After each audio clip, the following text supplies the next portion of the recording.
तोरे घर में तोरे मंदिर में आएंगे, तोरे घर में तोरे मंदिर में आएंगे, आएंगे प्रभु आएंगे,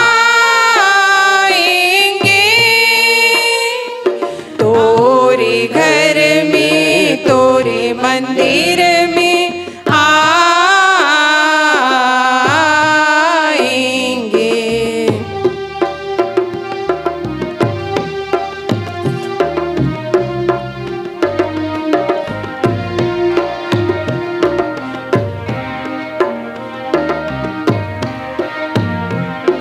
तुमसे कुछ कहने लिए, तुमसे कुछ सुनने लिए, तुमसे कुछ कहने लिए, तुमसे कुछ सुनने लिए, तुम पे सब वरने लिए, तुमको प्रभु आराधने,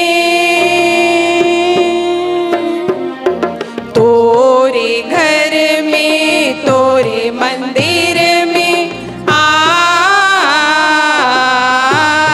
आएंगे, तोरे घर में तोरे मंदिर में आएंगे।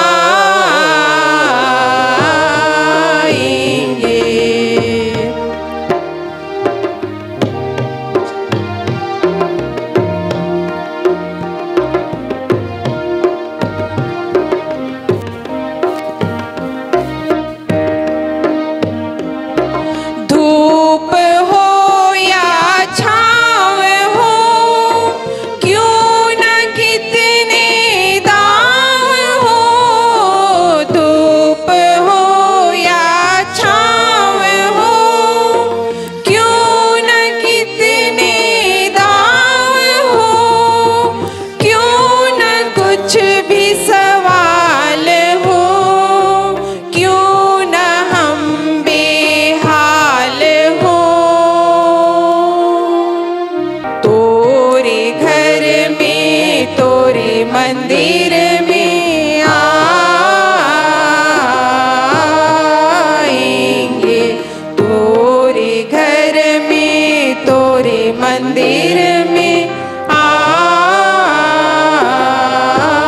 आएंगे। पिता और पुत्र पवित्र आत्मा के नाम पर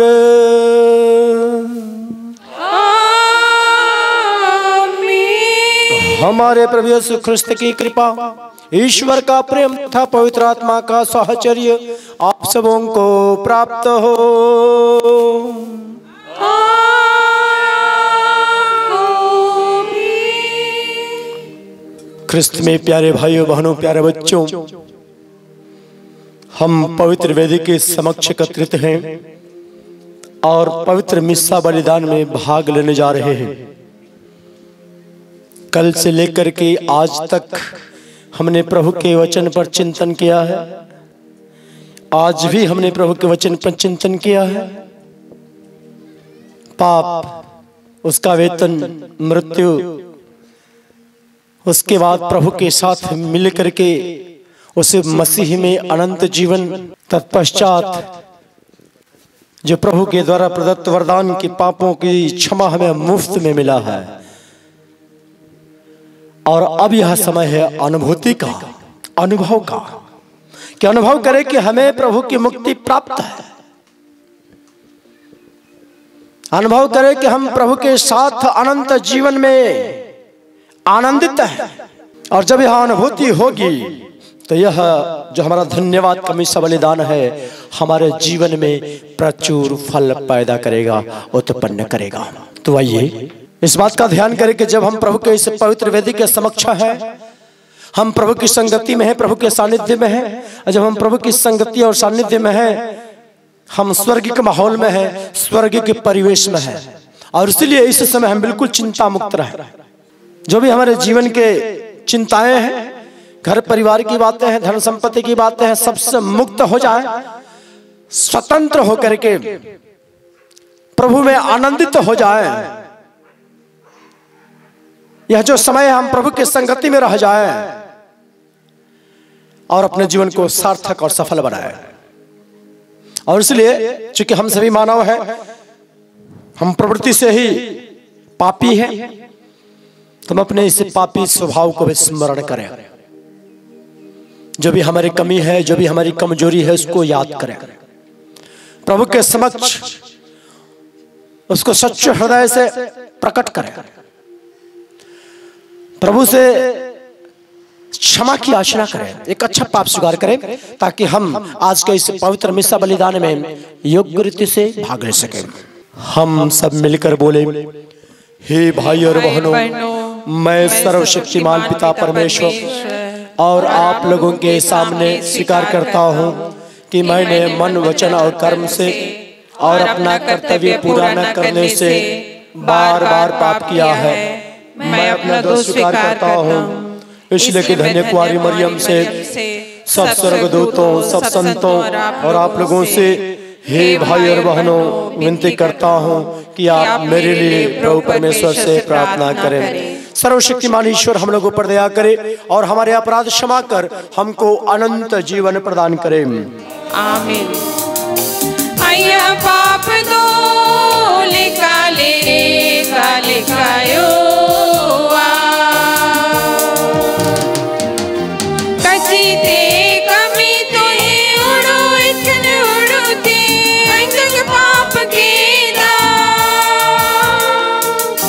हक को इसी को अंक ना के दा सोबिन को चिमंग पे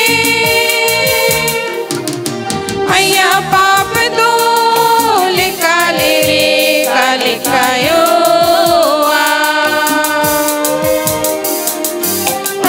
पाप दो लिकाले लिखायो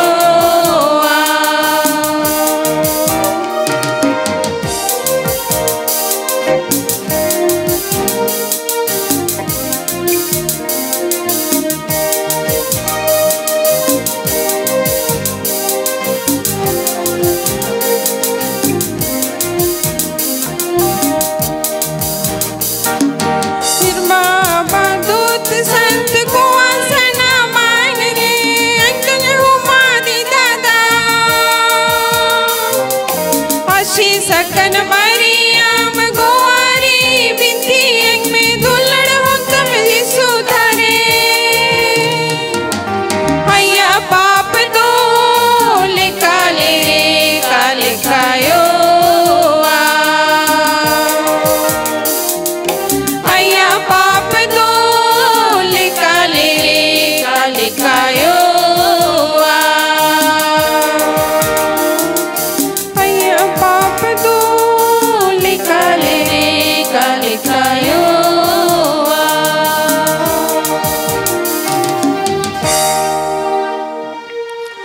हम प्रार्थना करें। हे पिता, अपनी कलीसिया पर तरस खाकर सदा इसके रक्षा करे। तेरे सहारे के बिना दुर्बल मानव गिरता है रहता है। तू सहायता देकर इसको बुराई से बचा और मुक्ति के मार्ग पर चला। ऐसी कृपा कर हमारे प्रभु और तेरे पुत्र यीशु ख्रिस्त के द्वारा, जो ईश्वर होकर तेरी तथा पवित्र आत्मा के साथ युगानुग जीते और राज करते हैं।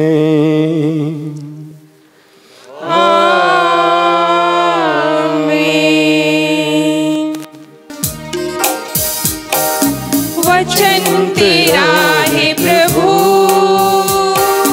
जीवन की ज्योति है। वचन तेरा है गुरु अनंत जीवन है। वचन तेरा है प्रभु जीवन की ज्योति वचन तेरा है गुरु, अनंत जीवन है।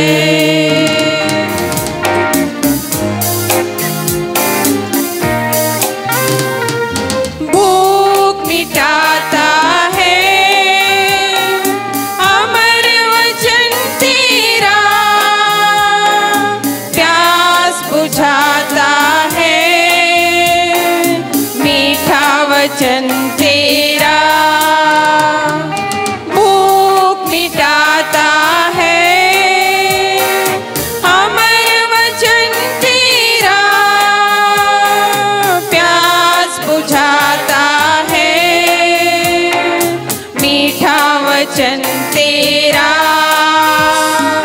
दिव्य वचन तेरा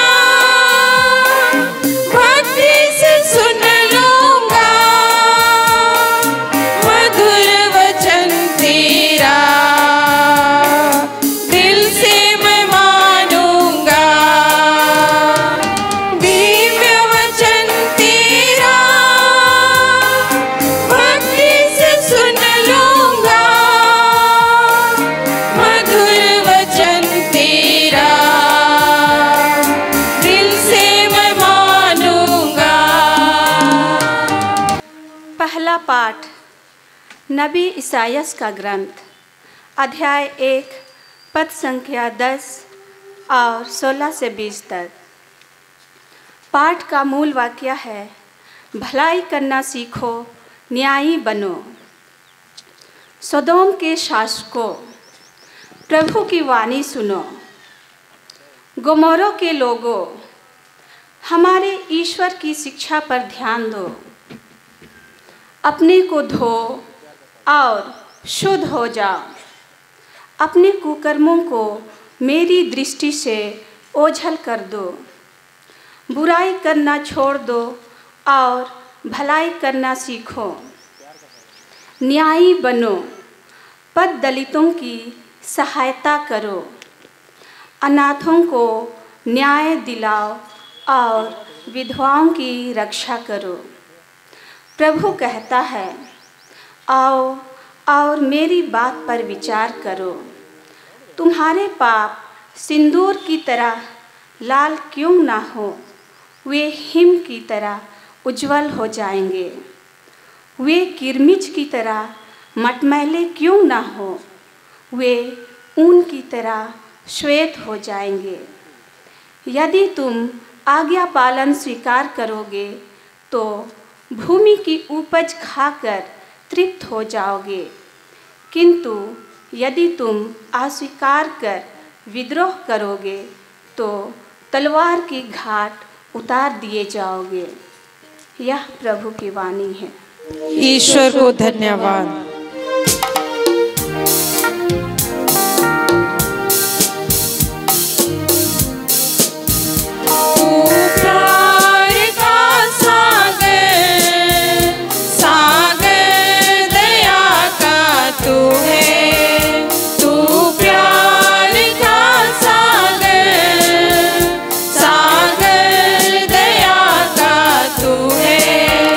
तेरे प्यार के सागर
आप लोगों के साथ हो और आपके साथ भी। संत मत्ती के अनुसार प्रभु का पवित्र सुसमाचार।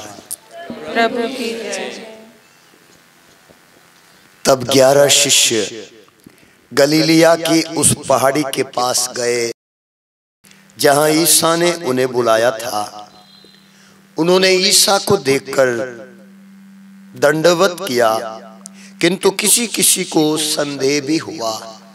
तब ईसा ने उनके पास आकर कहा, मुझे स्वर्ग में और पृथ्वी पर पूरा अधिकार मिला है, इसलिए तुम लोग जाकर सब राष्ट्रों को शिष्य बनाओ और उन्हें पिता और पुत्र और पवित्र आत्मा के नाम पर बपतिस्मा दो। मैंने तुम्हें जो जो आदेश दिए हैं तुम लोग उनका पालन करना, उन्हें सिखलाओ और याद रखो मैं संसार के अंत तक सदा तुम्हारे साथ हूं। यह प्रभु का दिव्य सुसमाचार है। ख्रीस्त की जय। Hallelujah hallelujah. हे प्रभु यीशु, हे प्रभु यीशु, तेरे वचन को समझने के लिए, तेरे वचन को समझने के लिए, तेरे वचन के मर्म को जानने के लिए, तेरे वचन के मर्म को जानने के लिए हमें कृपा दीजिए, हमें कृपा दीजिए। Hallelujah hallelujah hallelujah hallelujah. जय यीशु। जय यीशु। जो आज वचन हमने अभी सुना, प्रभु का वचन है, भलाई करना सीखो, न्याय के अनुसार आचरण करो, पद दलितों को सहायता दो, अनाथों को न्याय दिलाओ और विधवाओं की रक्षा करो। और प्रभु कहता है, आओ हम एक साथ विचार करें, तुम्हारे पाप सिंदूर की तरह लाल क्यों ना हो, वे हिम की तरह उज्जवल हो जाएंगे। वे किरमिच की तरह मटमैले क्यों ना हो, वे ऊन की तरह श्वेत हो जाएंगे। यदि तुम आज्ञा पालन स्वीकार करोगे तो भूमि की उपज खाकर तृप्त रहोगे। यदि तुम अस्वीकार कर विद्रोह करोगे तो तलवार के घाट उतार दिए जाओगे। यदि विद्रोह करोगे तलवार के घाट उतार दिए जाओगे। यदि विद्रोह करोगे बर्बाद हो जाओगे। यदि विद्रोह करोगे नष्ट हो जाओगे। पाप विद्रोह है। पाप परमेश्वर की आज्ञाओं के उल्लंघन है। परमेश्वर का विद्रोह, परमेश्वर की आज्ञाओं के खिलाफ जाना ही विद्रोह है। इसलिए नबी ईसाइया के ग्रंथ पहले अध्याय में ही लिखा हुआ है, वचन 5 और 6 में लिखा हुआ है, प्रभु कहता है, तुम विद्रोह करते रहते हो, तुम विद्रोह करते रहते हो, मैं तुम्हारे किस अंग पर प्रहार करूं? तुम्हारा सारा शरीर घायल है, तुम्हारा हृदय टूट गया है, सिर से पैर तक कोई स्थान स्वस्थ नहीं रहा, केवल चोट सांट और रक्त बहते घाव। उनका न तो मवाद पोंछा गया, न उन पर पट्टी बांधी गई, न उन पर तेल लगाया गया। क्यों? तुम विद्रोह करते रहते हो, प्रभु की आज्ञा का उल्लंघन करते रहते हो। इसलिए प्रभु कहता है, यदि तुम आज्ञा पालन स्वीकार करोगे, यदि तुम आज्ञा का पालन स्वीकार करोगे तो भूमि की उपज खाकर तृप्त रहोगे।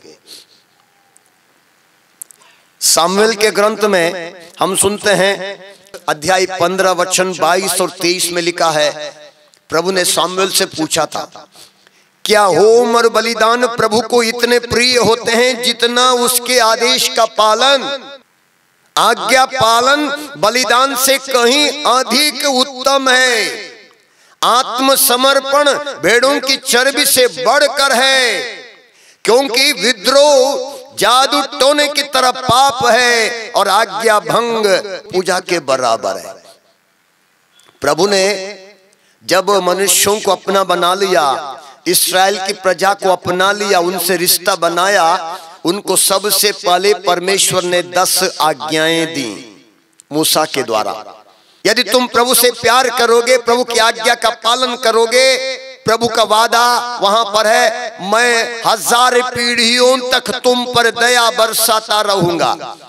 निर्गमन ग्रंथ अध्याय 20 वचन 6 में लिखा है, यदि तुम मुझसे प्यार करोगे, मेरी आज्ञाओं का पालन करोगे, मैं 1000 पीढ़ी तक, 1 2 3 4 पीढ़ी नहीं, 1000 पीढ़ी तक मैं तुम पर दया बरसाता रहूंगा। और उसके बाद प्रभु कहता है यदि तुम मुझसे बैर करोगे, मेरी आज्ञाओं का उल्लंघन करोगे, मैं तीसरी और चौथी पीढ़ी तक तुम्हारी संतति को दंड दूंगा। और इसलिए पहली आज्ञा, मुझे छोड़कर तुम्हारा कोई परमेश्वर नहीं होगा। तुम अपने प्रभु परमेश्वर की सेवा करोगे, मुझे छोड़कर तुम्हारा कोई परमेश्वर नहीं होगा। मतलब परमेश्वर को पहला स्थान, प्रभु को पहला स्थान, प्रभु को पहला स्थान ना देना विद्रोह है। और कैसे हम परमेश्वर को ठुकरा देते हैं, पहली आज्ञा के खिलाफ कैसे चलते हैं। जी हाँ, जादू टोना तंत्र मंत्र हो जाती शुकैती हस्तरेखा जो भी है या ताबीजें, ये सब के द्वारा हम परमेश्वर को ठुकरा देते हैं, क्योंकि हमारा विश्वास उस परमेश्वर में नहीं रहता जो असंभव को संभव बनाता है। जिसने कहा यदि तुम मुझसे प्रार्थना करोगे तो मैं तुम्हारी प्रार्थना सुनूंगा, यदि तुम मुझे ढूंढोगे तो मैं तुम्हें मिल जाऊंगा, यदि तुम मुझे संपूर्ण हृदय से ढूंढोगे तो मैं तुम्हें मिल जाऊंगा और तुम्हारा भाग्य पलट दूंगा। और उस प्रभु को ठुकरा देना बहुत आसान से ठुकरा सकते हैं। कभी होता है हम किसी इंसान को पहला स्थान दे देते हैं, अपनी नौकरी को पहला स्थान देते हैं, जी हाँ, अपने बच्चे को पहला स्थान देते हैं, पैसे को पहला स्थान देते हैं, अपने घर को पहला स्थान। जी हाँ, संडे है तो नहीं जा सकते हैं, बस हमको घर देखना है, संडे है नहीं हमको नौकरी देखना है, संडे है नहीं हमको प्रभु बाद में, प्रभु को बाद में। जी हाँ, और दूसरी आज्ञा, प्रभु का नाम व्यर्थ ना लेना। उसके साथ तीसरी आज्ञा, विश्राम दिवस को पवित्र मानना। विश्राम दिवस जिसको हम लोग आज प्रभु का दिन बोलते हैं, प्रभु ने विश्राम दिवस मनाने का आदेश दिया। निर्गमन ग्रंथ में अध्याय 31 में लिखा है, ध्यान से सुनिए सब लोग, इस प्रकार इस्राएली लोग विश्राम दिवस मनाएं, वे पीढ़ी दर पीढ़ी चिरस्थायी आदेश के अनुसार विश्राम दिवस मनाएं। वह सदा सर्वदा के लिए मेरे और इस्राएल के बीच के संबंध का चिन्ह होगा। प्रभु ने कहा, जब विश्राम दिवस को मनाने का आदेश दिया, प्रभु ने कहा ये मेरे और इस्राएल अर्थात चुनी हुई प्रजा के बीच के संबंध का चिन्ह होगा। हम भी उस इस्राएली प्रजा में, चुनी हुई प्रजा में आते हैं। हमारा और परमेश्वर के संबंध का चिन्ह क्या है? क्रूस गले में टांगना नहीं है, रोजरी टांगना नहीं है कि ईसाई नाम लेना, क्या बोलते हैं फ्रांसिस और क्या बोलते हैं एलिजाबेथ और इस तरह का मरियम, ये सब नाम लेने से नहीं होगा। ये संबंध का चिन्ह देखिए वचन में क्या लिखा हुआ है, वे पीढ़ी दर पीढ़ी चिरस्थायी आदेश के अनुसार विश्राम दिवस मनाएं, वो सदा सर्वदा के लिए मेरे और इस्राएल के बीच के संबंध का चिन्ह होगा। क्योंकि 6 दिनों में प्रभु ने स्वर्ग और पृथ्वी को बनाया था, किंतु 7वें दिन उसने कार्य समाप्त कर विश्राम किया। तो ये क्या बोलते हैं, विश्राम दिवस प्रभु और हमारे संबंध का चिन्ह है। और इसलिए आगे और एक वचन लेवी ग्रंथ अध्याय 19 वचन 30 में लिखा है, लेवी का ग्रंथ अध्याय 19 वचन 30 में लिखा है, तुम मेरे विश्राम दिवस मनाओगे और मेरे पवित्र स्थान का आदर करोगे। विश्राम दिवस अपने घर में, गांव में नहीं मनाया जाएगा, मंदिर में मनाया जाएगा, चर्च में मनाया जाएगा। इसके द्वारा तुम अपने मेरे पवित्र स्थान का आदर करोगे।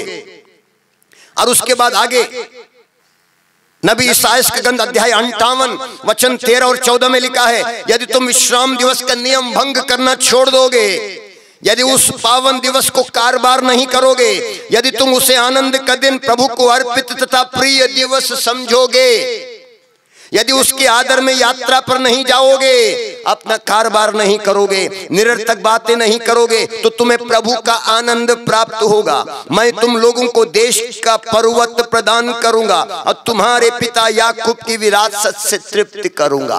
प्रभु वादा करता है, जो विश्राम दिवस को मनाता है, प्रभु का दिन मनाता है, उसके लिए, जो संडे का दिन मनाता है, उसके लिए प्रभु वादा करता है। क्या वादा है? मैं तुम लोगों को देश के पर्वत प्रदान करूंगा, देश के ऊंचे स्थान को प्रदान करूंगा।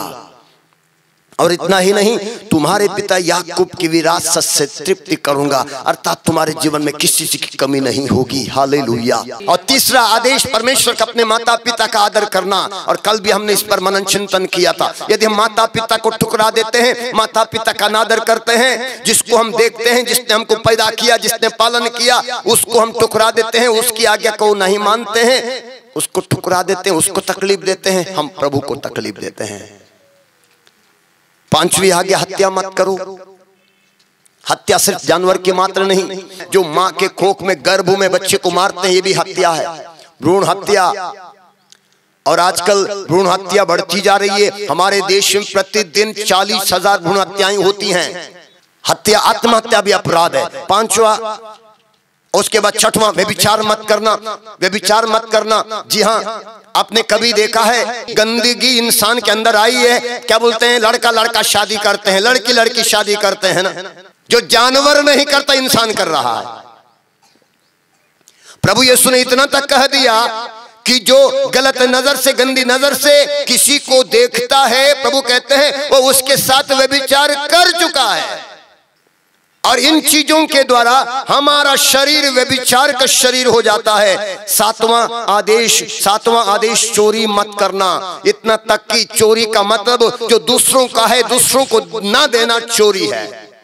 इतना तक बाइबल में लिखा हुआ है, कोई मजदूरी करता है, उसकी मजदूरी उसी दिन दे दो, दूसरे दिन के लिए मत रखो, क्योंकि पैसे की कीमत बढ़ती घटती है। और उसके बाद आठवां आदेश है, झूठी गवाही ना देना।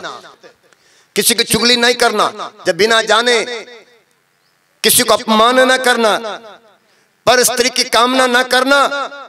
और इतना ही नहीं, अंतिम क्या, दूसरों की वस्तुओं को भी लालच न करना। इस तरह प्रभु ने ये 10 आज्ञाएं दी, 10 आदेश दिए। इन आदेशों का पालन न करना परमेश्वर के विरुद्ध विद्रोह है। इसलिए आज के पहले पाठ में हमने सुना, प्रभु कहता है स्नान करो, शुद्ध हो जाओ। अभी नए विधान में आते हैं, स्नान करने की बात आती है। स्नान बपतिस्मा में कर लिया है, जो आज के सुसमाचार में हमने सुना। प्रभु यीशु ने अपने चेलों को आदेश दिया, शिष्यों से कहा, संसार के कोने कोने में जाकर सारी सृष्टि को सुसमाचार सुनाओ। जो विश्वास करेगा वो बपतिस्मा ग्रहण करेगा। बपतिस्मा का मतलब क्या है? संत पेतरुस के पहले पत्र में लिखा हुआ है, बपतिस्मा का अर्थ शरीर का मैल धोना नहीं है, संपूर्ण तरह से, पूरी तरह से परमेश्वर की ओर समर्पित करना है। हालेलुया। कुछ आजकल कलीसियाएं, छोटी छोटी कलीसियां, वो सोचते रहे डुबकी का बपतिस्मा लेना ही है, डूबना ही है। वो पानी केवल प्रतीक था। जी हाँ, प्रभु यीशु ने बपतिस्मा लिया, डुबकी का लिया। यूहन्ना बपतिस्ता ने डुबकी का बपतिस्मा लिया। प्रभु यीशु ने निकोदेमुस से कहा, जब तक तुम दोबारा जन्म न लोगे, तुम स्वर्ग राज्य में प्रवेश नहीं करोगे। दोबारा जन्म, दूसरा जन्म, वो जन्म कैसे? प्रभु यीशु ने निकोदेमुस से कहा, जब तक तुम जल और पवित्र आत्मा से बपतिस्मा नहीं लोगे, तुम स्वर्ग में प्रवेश नहीं कर सकते। और ये दोबारा जन्म, दूसरा जन्म हमारा हो चुका है बपतिस्मा में। जितने यहाँ पर विश्वासी, क्या बोलते, क्रिश्चियन बैठे हैं, जो कैथोलिक हो, अन्य लोग हो, हम लोगों ने बपतिस्मा के द्वारा स्नान कर दिया है और हमने दूसरा जन्म पाया है। पुराने विधान में या प्रभु यीशु के जीवन में भी क्या बोलते हैं, बपतिस्मा नहीं, खतना होता था। बाइबल के अनुसार यहूदियों का खतना 8वें दिन में होता था।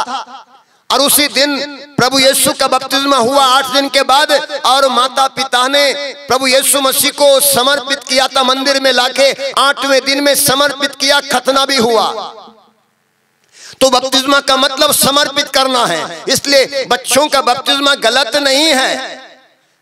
एक परिस्थिति, एक समय आया, उस समय बच्चे मर रहे थे कई बीमारियों के कारण, कोलेरा जैसी बीमारी के कारण बच्चे मर रहे थे। कलीसिया में लोगों ने सोचना शुरू कर दिया, इन बच्चों का बपतिस्मा नहीं हो रहा है तो इनका उद्धार कैसे होगा, इनको स्वर्ग कैसे मिलेगा। तो इसके लिए कलीसिया ने निर्णय लिया कि माता पिता के विश्वास के कारण इन बच्चों को मुक्ति मिल सकती है यदि इनको बपतिस्मा दिया जाए। और वहां पर बपतिस्मा को दो भागों में बांटा गया, बपतिस्मा और दृढ़ीकरण। दृढ़ीकरण जो संस्कार था, बपतिस्मा का ही दूसरा भाग जो बच्चा बड़ा हो जाता है, बुद्धि थोड़ी सी खुल जाती है, 13-14 साल का समझदार होने लगता है, उसको दृढ़ीकरण संस्कार दिया जाता है। और उसके बाद तीसरा संस्कार है परम प्रसाद संस्कार, यूकरिस्ट संस्कार, जो मिस्सा बलिदान में यहाँ अनुष्ठान किया जाता है, जिसमें प्रभु यीशु क्या करते हैं, अपने आप को यहाँ विश्ववेदी पर अपने शरीर के रूप में, रक्त के रूप में हमको देते हैं। वो रोटी और अंगूरी प्रभु यीशु के शरीर और रक्त में बदल जाती है। प्रभु स्पष्ट कहते हैं, जो मेरा मांस खाता है, मेरा रक्त पीता है, उसे मुझसे जीवन मिलता है। जो नया जीवन प्रभु ने दिया है वो हम कैसे पाएंगे? इसलिए कलीसिया का नियम है हर रविवार को, कम से कम हर रविवार को चर्च में जाना और योग्य रीति से प्रभु को ग्रहण करना, संस्कार के रूप में प्रभु को ग्रहण करना। Hallelujah, hallelujah, hallelujah. प्रभु यीशु दो चेलों के साथ चल रहे थे और वो दो शिष्य, प्रभु यीशु के मरने के बाद की बात है, दोनों शिष्य बात करते जा रहे थे। उन्हीं के बीच में प्रभु यीशु भी आ गए। प्रभु यीशु ने पूछा उनसे, तुम क्या बात करते जा रहे हो, किस बात पर चर्चा कर रहे हो? और उन दोनों ने प्रभु यीशु से कहा, रहे आप ही तो हैं, क्या आप ही को नहीं पता है क्या क्या हुआ है? ईसा नाम का कोई व्यक्ति था, हम उसके चेले हैं और वो मार डाला गया। और कल कुछ महिलाएं गई थी कब्र के पास और उन्होंने कहा कि कब्र खुली पड़ी है, और उन्होंने कहा कि उन्होंने उसको देखा है। और उसके बाद यीशु मसीह ने उन दोनों से कहा, तुम कितने मंदमती हो, क्या उसने जो कहा था तुमको याद नहीं है? क्या तुमने ग्रंथों को पढ़ा, तुमको याद नहीं है, कुछ नहीं पता है? और उसके बाद प्रभु यीशु उनको वचन सुनाया, सुनाया, सुनाया, सुनाया, नबियों के ग्रंथों से सुनाते सुनाते सुनाते पहुंच गए। और पहुंचने के बाद इम्माउस के रास्ते घर में पहुंच गए, बैठ गए खाने के लिए। प्रभु यीशु ने रोटी ली, रोटी तोड़ी, प्रार्थना पढ़ी और रोटी तोड़कर रोटी दे दिया।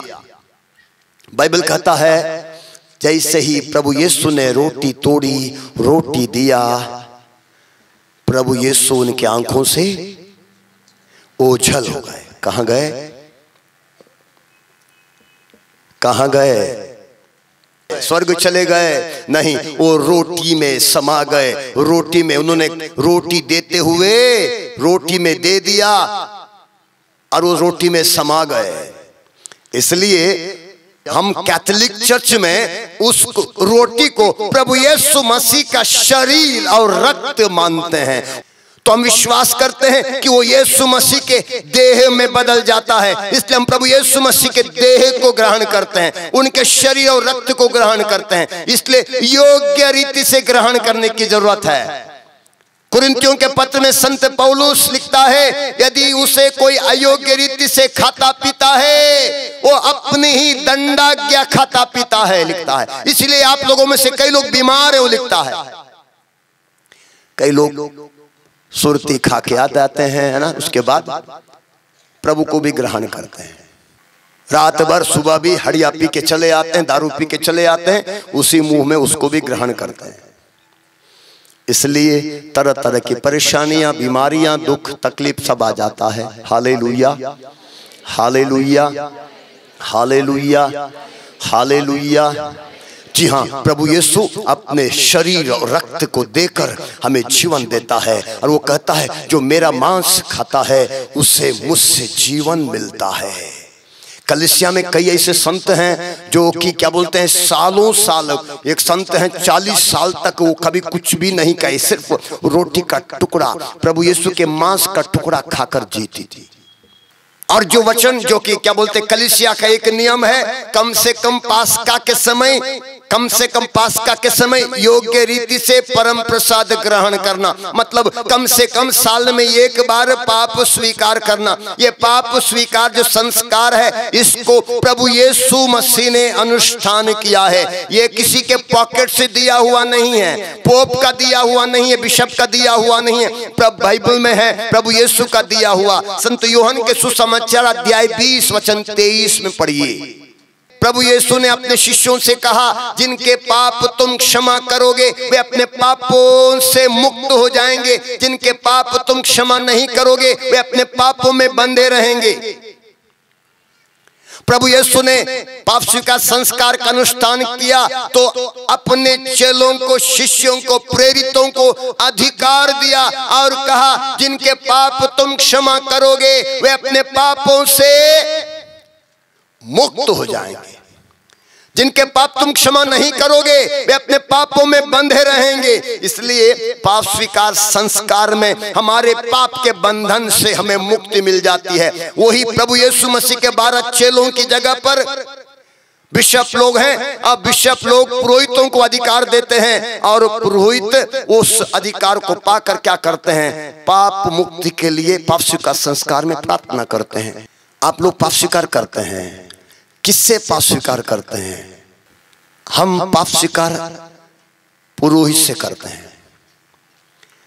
ध्यान से सुनिएगा, हम अपना पाप स्वीकार पुरोहित से करते हैं। जी हाँ, पश्चाताप परमेश्वर के सामने करते हैं, दया उससे मांगते हैं और पाप स्वीकार में हम पुरोहित के पास चले जाते हैं। हम पुरोहित से बातें करते हैं। कान खोल के सुनिए सब लोग, जितने लोग सुन रहे हैं, और कल आज के बाद फिर वैसी गलती मत करिए। आप पाप स्वीकार के चले जाते हैं, आप पुरोहित के पास चले जाते हैं, पुरोहित से कहते हैं, जो गाधा बैठा हुआ है उस कुर्सी पर, उस गधे के पास चले जाते हैं जो प्रभु का गधा है, दूसरे का नहीं है। उसके पास चले, उससे कहते हैं, फादर मैं पापी हूँ, मैं 4 साल के बाद पाप स्वीकार के लिए आया हूँ, या मैं 6 महीने के बाद पाप स्वीकार। किससे बात करते हैं? ध्यान से सुनिए, पुरोहित से। Father I am a sinner, I have come after 6 months for the confession. और फादर से बोलते हैं, फादर मैंने ये पाप किया है, मैंने 4 बार विचार किया, मैंने 8 बार गाली दी, मैंने उस भिखारी को, मैंने उसको तकलीफ कर पहुंचाया, मैंने उस मेरे पड़ोसी को गाली दिया, मैंने 10 बार गाली। हमको प्रकट करना है। वचन में लिखा हुआ है, जो अपना पाप प्रकट कर छोड़ देता है उस पर दया की जाएगी। वचन अध्याय 28 वचन 13, अपना पाप प्रकट कर छोड़ देता है उस पर दया की जाएगी। जो अपना पाप छिपाता है वो उन्नति नहीं करेगा। पाप स्वीकार एक ऐसा समय है जहां हम अपने पाप को प्रकट करते हैं। किससे प्रकट करते हैं? किस पर? किससे? पुरोहित से। क्योंकि प्रभु यीशु ने अपने चेलों को कहा, जिनके पाप तुम क्षमा करोगे, तुम यहां बैठे हुए एक उस जगह पर हैं, तुम अब उनके पाप क्षमा करोगे और वह पापों से मुक्त हो जाएंगे। और जब पुरोहित आपको आशीर्वाद देते हैं पाप स्वीकार में, क्या कहते हैं? पिता और पुत्र और पवित्र आत्मा के नाम पर मैं आपको आपके सारे पापों से मुक्त करता हूं। पुरोहित कहते हैं, पिता और पुत्र और पवित्र आत्मा के नाम पर मैं आपको आपके सारे पापों से मुक्त करता हूं। अपने नाम से नहीं, मेरे नाम से नहीं, मेरी शक्ति से नहीं, मेरे सामर्थ्य से नहीं, मेरे अभिषेक से नहीं, बल्कि पिता और पुत्र और पवित्र आत्मा के नाम पर मैं आपको आपके सारे पापों से मुक्त करता हूं। मेरे प्रिय भाइयों बहनों, यदि आप इस तरह का असली पाप स्वीकार करते हैं, नहीं तो लोग बेवकूफ बनाते हैं। आजकल रिलीजियस लोग भी बेवकूफ बनाते हैं। पाप स्वीकार में चले जाएंगे, Lord I am a sinner, Lord I have come, Lord प्रभु प्रभु प्रभु प्रभु प्रभु यहां बैठ के करिए, प्रभु प्रभु यहां बैठ के करिए। जब फादर के पास चले जाते हैं, आप चले जाइए सीधा सीधा फादर से, छुपाइए मत, नाटक नहीं, सीधा डायरेक्ट फादर से। और मैं आपको 2 उदाहरण देना चाहूंगा। मैं एक हिंदू परिवार में गया था। उस परिवार की मां ने मुझसे कहा, फादर जी मेरे घर में 2 बहुएं हैं, एक की शादी होकर 8-9 साल हो गए, उसको बच्चा नहीं है, दूसरी की शादी होकर 6 साल हो गए, उसको बच्चा नहीं है। फादर जी पता नहीं क्या करें, तीसरे की शादी होनी है, 30 साल का हो गया, उसको लड़की नहीं मिल रही है, क्योंकि कोई लड़की देने के लिए तैयार नहीं है। मैं उनके घर में गया, प्रार्थना करने लगा। प्रार्थना करते करते मुझे कुछ दिखाई दिया दर्शन में। मैंने उस घर के लोगों को कहा, आपके घर में कुछ ऐसी परिस्थिति हुई है। उन्होंने स्वीकार किया। उनके यहाँ एक साधु आया हुआ था, एक सन्यासी। देखा, साधु का कोई धर्म नहीं होता है, साधु की कोई जाति नहीं होती है। वो गेरुआ पहना हुआ एक साधु को मैंने देखा, उनके घर पे आया था, मांगने आया था। उसने कहा मुझे थोड़ा खाना दीजिए।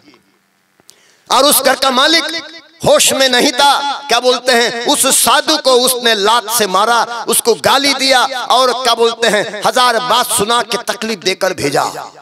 वो तड़पते हुए कलपते हुए चला गया था। मैंने दर्शन में पाया, मैं प्रार्थना कर रहा था, मैंने देखा, मैंने उसको कहा ऐसा हुआ था क्या, और उसका वो बाप मालिक आया हंसते हुए, उसको कुछ भी फर्क नहीं पड़ा, उसको कुछ भी फर्क नहीं है।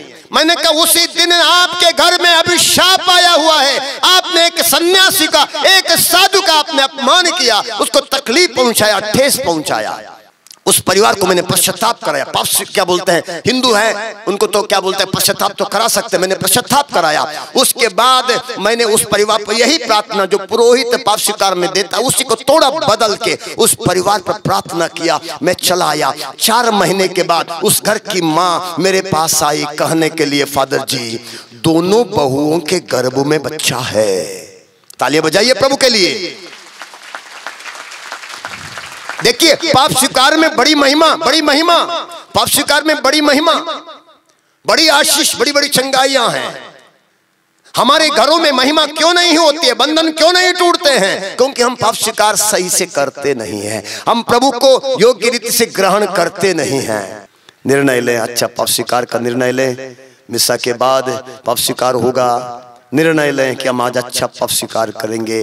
रोटी और अंगूरी के रूप में हमारे जीवन में आएगा, वो हमें सच्चे पश्चाताप का वरदान प्रदान करे, वो हमें नया जीवन प्रदान करे,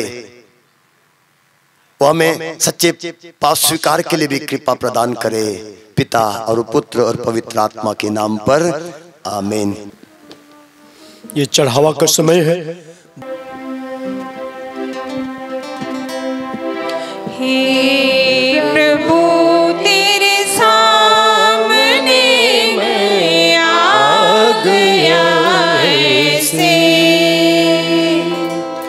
सोने हाथों को ही चलाए जैसे, कोई तोहफा तेरे लिए लाऊं मैं कैसे।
भाई और बहनों, प्रार्थना कीजिए कि सर्वशक्तिमान पिता परमेश्वर मेरा और आप लोगों का यह बलिदान ग्रहण करें।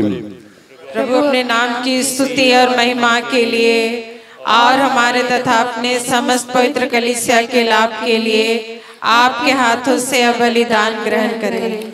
हम प्रार्थना करें। हे प्रभु, तो इस बलिदान से प्रसन्न होकर हमें पवित्र बना कि हम इस संसार की बुराइयों से बचे रहें और स्वर्गिक पुरस्कार की ओर अग्रसर हो। यह निवेदन सुन ले हमारे प्रभु ख्रिस्त के द्वारा।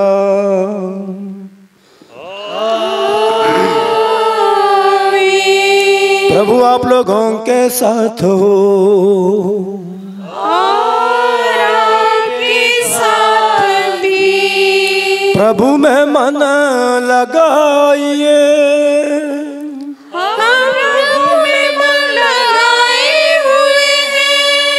हम अपने प्रभु परमेश्वर को धन्यवाद दें।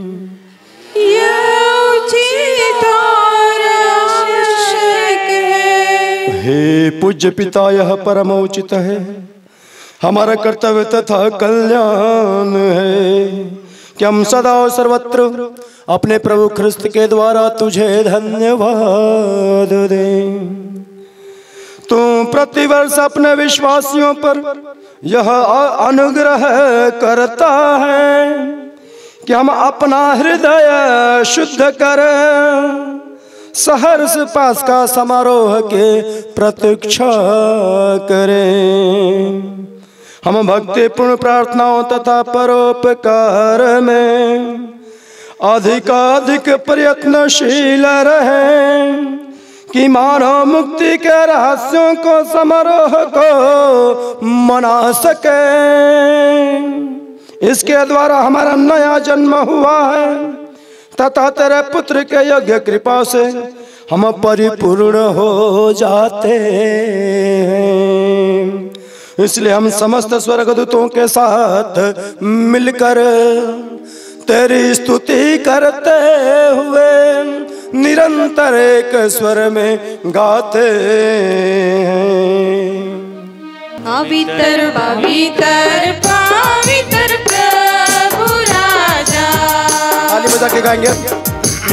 पवित्र पवित्र पवित्र प्रभु राजा।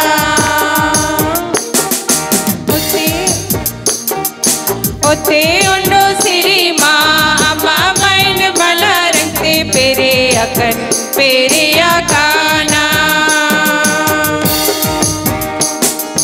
ओते उन्नो सिरी माँ अम्मा मैन भला रंगते पेरे अकन पेरे अकाना। पवित्र पवित्र पवित्र प्रभु राजा।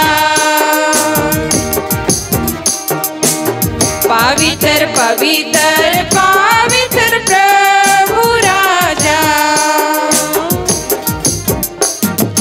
प्रभु अनु तुम ते आई जो तनी असी सो कैसा लगे सिरी मारे। प्रभु अनु तुम ते आई जो तनी असी सो कैसा लगे सिरी मारे। पवित्र पवित्र पवित्र प्रभु राजा। पवित्र पवित्र पवित्र प्रभु राजा।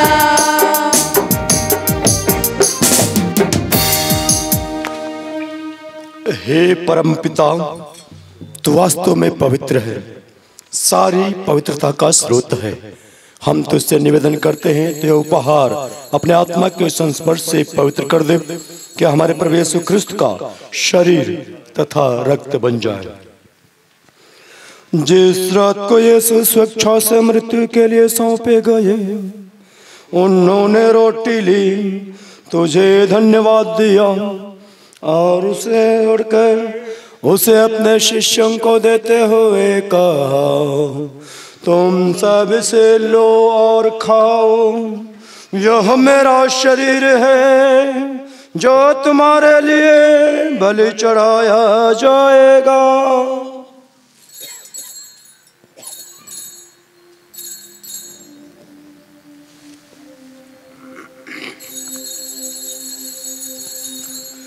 इसे भांति भोजन के बाद उन्होंने कटोरा लिया, तुझे धन्यवाद दिया और उसे अपने शिष्यों को देते हुए कहा, तुम सब से लो और पियो, यह मेरे रक्त का कटोरा है, नवीन और अनंत व्यवस्थान का रक्त, जो तुम्हारे और सबों के पापों की क्षमा के लिए बहाया जाएगा। तुम मेरी स्मृति में यह किया करो।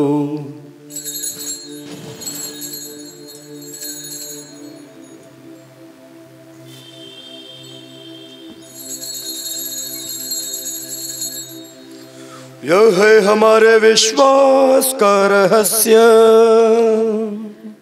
ख्रीस्त मर गए, ख्रीस्त उठे,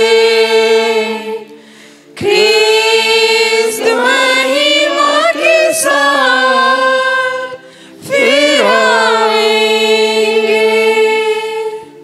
हे परम पिता, यह आज्ञा मानकर हम अपने प्रभु की मृत्यु और पुनरुत्थान की स्मृति में तुझे जीवन की रोटी और मुक्ति का कटोरा चढ़ाते हैं। हम तुझे धन्यवाद देते हैं कि तूने हमें अपने सम्मुख उपस्थित होने और अपनी सेवा करने का सौभाग्य प्रदान किया है। हमारा नम्र निवेदन है कि हम सब जो ख्रिस्त का शरीर तथा रक्त ग्रहण करते हैं, पवित्र आत्मा के द्वारा एकता के सूत्र में बंधे रहे। प्रभुवर हमारे संत पिता फ्रांसिस, हमारे धर्माध्यक्ष टेलेस्पोर और सभी याजकों के साथ विश्व भर में फैली अपनी कलीसिया की सुधि ले तथा इसे प्रेम में सिद्ध बना दे। हमारे उन भाई बहनों के भी सुधि ले जो पुनरुत्थान की आशा में परलोक सिधार चुके हैं। हम अपने अपने परिवार से जितने लोग मरे हैं उन सबको आज तेरे चरणों में इस वेदी पर लाते हैं। उन्हें और सभी मृतकों को जो हमारे कलीसिया के हैं, हमारे गांव के हैं, अपने पुण्य दर्शन का सौभाग्य प्रदान कर हम सब पर दया दृष्टि डाल। हमारे माता पिता भाई बहनों पर जितने निवेदन यहाँ लिखित डाले हैं प्रभु, कि हम भी अनंत जीवन के सहभागी बने और ईश्वर की माता धन्य कुमारी मरियम, उनके वर संत यूसुफ, प्रेरितों और संतों के साथ जो युग युग में तेरे विश्वस्त सेवक सेविकाएं बने रहे, तेरा स्तुति गान कर सकें तेरे पुत्र हमारे प्रभु क्रिस्त के द्वारा। आमीन।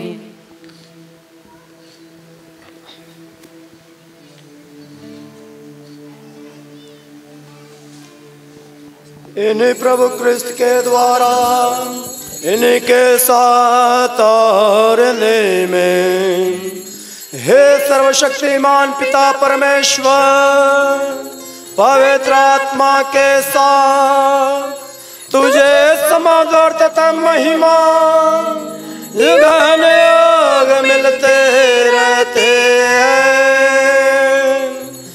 आमीन, आमीन, आमीन। प्रभु द्वारा प्रदत्त वरदानों को याद करके धन्यवाद दे और प्रार्थना करें कि जब हम प्रभु के इस शरीर और रक्त को ग्रहण करेंगे, हमारे जीवन में बदलाव आए, परिवर्तन आए और हम अपने जीवन में प्रभु की महिमा को प्रकट कर सकें। श्रद्धा विश्वास के साथ मैं आग्रह करूंगा, सभी लोग अपने हाथों को फैलाएंगे, अगल बगल के भाई बहनों के हाथों को पकड़ेंगे, एक परिवार होकर के हम प्रभु को याद करेंगे। जो भी हम अगल बगल में हैं, हम एक दूसरे के हाथों को पकड़ेंगे, एक परिवार होकर के हम उस दिव्य प्रार्थना को बड़े श्रद्धा के साथ बोलते हुए अपने स्वर्गिक पिता को संबोधित करेंगे। हे हमारे पिता जो स्वर्ग में है, तेरा नाम पवित्र किया जाए, तेरा राज्य आवे, तेरी इच्छा जैसे स्वर्ग में है वैसे इस पृथ्वी पर भी पूरी हो। हमारा प्रतिदिन का आहार आज हमें दे और हमारे अपराध हमें क्षमा कर जैसे हम भी अपने अपराधियों को क्षमा करते हैं, और हमको परीक्षा में ना डाल परंतु बुराई से बचा। हे प्रभु, हम तुझसे प्रार्थना करते हैं सभी बुराइयों से हमें बचा, और इस जीवन में हमें कृपा पूर्वक शांति प्रदान कर। हम तेरी दया से सदा पाप से दूर और हर विपत्ति से सुरक्षित रहे, और उस दिन की प्रतीक्षा करते रहे जब हमारे मुक्तिदाता यीशु ख्रिस्त फिर प्रकट होकर हमारी मंगलमय आशा पूरी करेंगे। क्योंकि तेरा राज्य, तेरा सामर्थ्य और तेरी महिमा अनंत काल तक बनी रहती है। हे प्रभु यीशु क्रिस्त ने अपने प्रेरितों से कहा है, और आज हम सबसे कहता है, मैं तुम्हारे लिए शांति छोड़ जाता हूँ, अपनी शांति तुम्हें प्रदान करता हूँ। तो हमारे पापों पर नहीं, अपने कलीसिया के विश्वास पर दृष्टि डाल तथा उसे शांति और एकता प्रदान कर। तू जो युगानुयुग जीता और राज्य करता है। प्रभु की शांति सदा आप लोगों के साथ रहे, और आपके साथ भी। हम परस्पर प्रेम भाव प्रकट करें।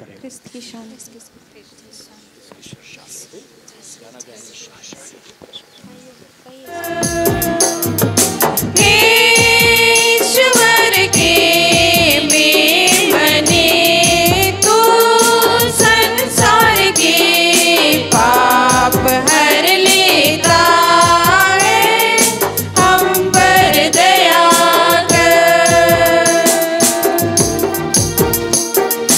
ईश्वर के मेमने तू संसार के पाप हर लेता है, हमें शांति प्रदान कर।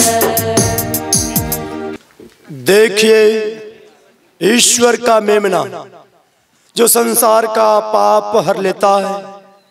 धन्य हम सभी जो प्रभु के इस पवित्र भोज में बुलाए गए हैं।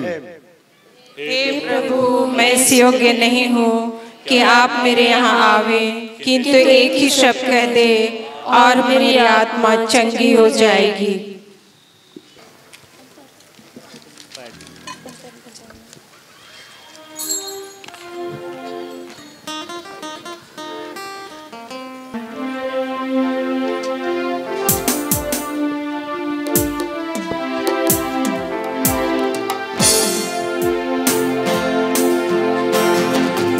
मेरे जीवन का मकसद तो है, मेरे जीने का कारण तो है।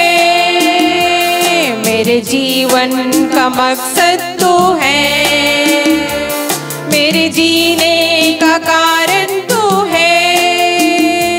मैं जीऊं या मरूं वो तेरे लिए है, तू मेरा प्रभु।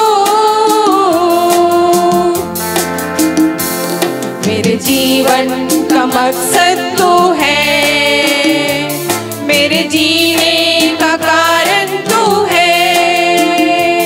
मेरे जीवन का मकसद तो है, मेरे जीने का कारण तो है।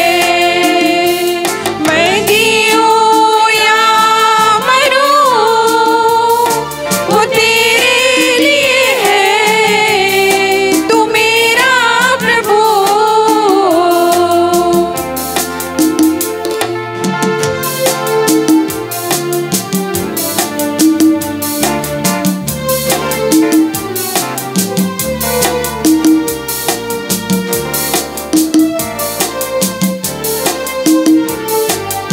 कि मैं पाऊं उससे पुरस्कार, दौड़ा मैं जाऊं कि मैं पाऊं उससे पुरस्कार। दौड़ा मैं जाऊं, मैं जीऊं या मरूं वो तेरे लिए है, तू मेरा प्रभु।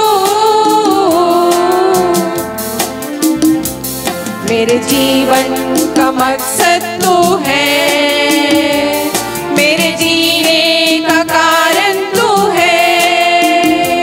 मेरे जीवन का मकसद तो है,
हमने प्रभु को ग्रहण किया है, संस्कार के रूप में प्रभु हमारे हृदय में आए हैं, वचन के रूप में हमने प्रभु को ग्रहण किया है। हम प्रभु की उपस्थिति का अनुभव करें। प्रभु हमारे हृदय में, हमारे जीवन में प्रवेश किया है। उस प्रभु का धन्यवाद करें, गुणगान करें, उस प्रभु की महिमा का बखान करें और उस प्रभु से प्रार्थना भी करें, ऐ प्रभु जो तू हमारे हृदय में आया है, हमारे जीवन में आया है, तू अपनी शक्ति, अपना सामर्थ्य प्रकट कर। हमारे जीवन में तू अपना स्वर्ग के गुणों को प्रकट कर दे, ताकि हम सबके साथ मिलजुल करके प्रेम के साथ सेवा करते हुए आगे बढ़े। हमारा जीवन सफल बन जाए, सार्थक बन जाए। हृदय में उपस्थित विराजमान प्रभु का हम धन्यवाद करें, गुणगान करें। कुछ समय हम उस प्रभु से बातें करें।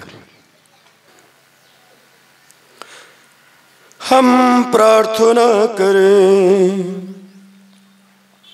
हे पिता, इस पावन वेदी का भोज हमारे दैनिक आचरण को अधिक पवित्र बनाए और हमें तेरी दया पूर्वक सहायता निरंतर मिलती रहे। यह हमारी प्रार्थना है हमारे प्रभु क्रिस्त के द्वारा।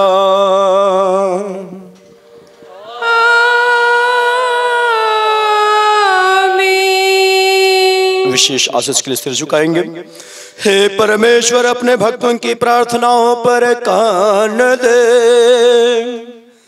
हमारी आत्मिक दुर्बलता दूर कर, जिससे हम पाप मोचन पाकर तेरी आशीष से सदा आनंद मनाए। यह वर दे हमारे प्रभु क्रिस्त के द्वारा।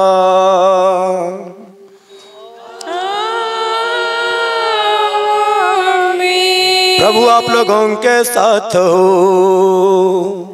और आपके साथ भी। सर्वशक्तिमान ईश्वर पिता और पुत्र और पवित्र आत्मा आप लोगों को आशीर्वाद प्रदान करे।